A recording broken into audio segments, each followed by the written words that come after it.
साथ मैं रीना झा बालियान। कैसे हैं आप सभी? उम्मीद करते बिल्कुल फिट एंड फाइन होंगे। अच्छा, आपके खाने में स्वाद आ रहा है कि नहीं आ रहा है?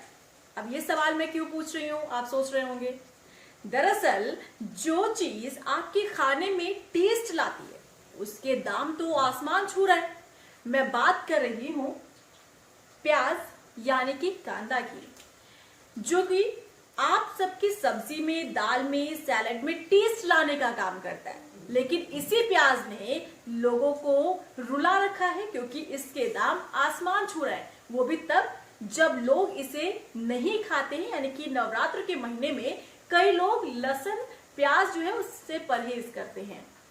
लेकिन इस समय में भी ये प्याज 80-90 रुपए किलो मिल रहा है।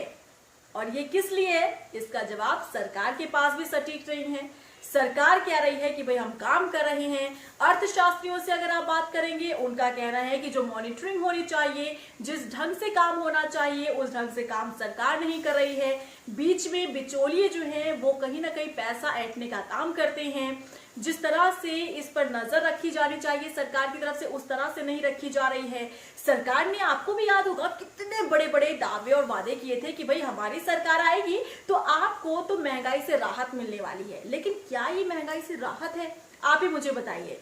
अब मैं अगर आऊं किचन में खाना बनाने के लिए और मैं अगर ये प्याज लेती हूँ ना, मेरा मन नहीं करता इस प्याज को काटने का, क्योंकि मुझे पता है कि यही प्याज अगर मैं मार्केट में जाऊंगी लेने के लिए तो मुझे 1 किलो प्याज के लिए 80 से 90 रुपए किलो, 90 रुपए जो है वो खर्च करने पड़ेंगे। यानी कि मुझे अपनी पॉकेट और भी ज्यादा ढीली करनी पड़ेगी। वो भी तब जब ये कोरोना पीरियड चल रहा है और लॉकडाउन के चलते पहले से ही पूरा कामकाज जो है वो प्रभावित रहा।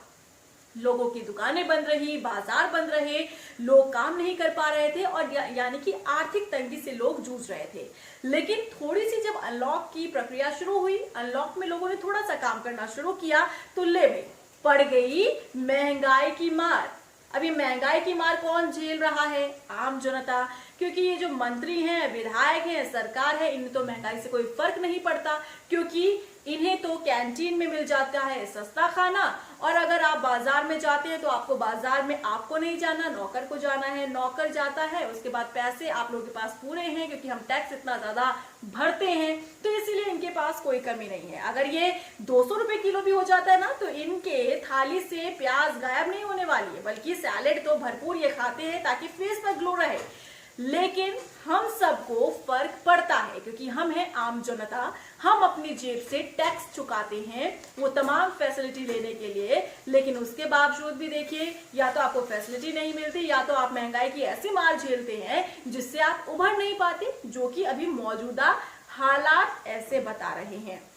इसीलिए आप भी बताइए, बाजार अगर आप जा रहे हैं तो आजकल प्याज खरीद कर ला रहे हैं कि नहीं ला रहे हैं? और सिर्फ मैं प्याज की बात नहीं करूंगी भाई, जो सब्जियों का राजा है यानी कि आलू, जिसे आप हर किसी के साथ मैच करके बना सकते हैं और जब तक आप आलू नहीं खाते तब तक आपको लगता नहीं कि आपने खाना खाया है, तो उस आलू का भी दाम जो है आसमान छू रहा है।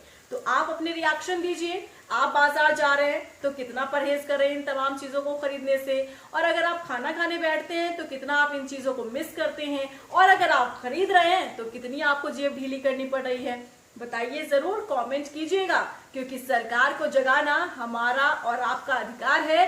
हम सबका ये राइट है। हम सोई सरकार को जगाएंगे तभी सरकार जागेगी, क्योंकि ये वही सरकार है जब विपक्ष में बैठी थी और महंगाई के दाम जैसे ही होते थे, जब दाम आसमान छूते थे चीजों के, तब इन्हीं के नेता सड़क पर उतरकर किस तरीके से यूपी की सरकार में प्रदर्शन करते हुए नजर आते थे। सिलेंडर उठाकर, चूड़ियां पहनाकर, प्याज आलू लेकर सड़क पर वो निकलते थे और कहते थे कि आप हमें, हमारी सरकार लाइए और फिर देखिए हम आपको कितनी राहत देते हैं।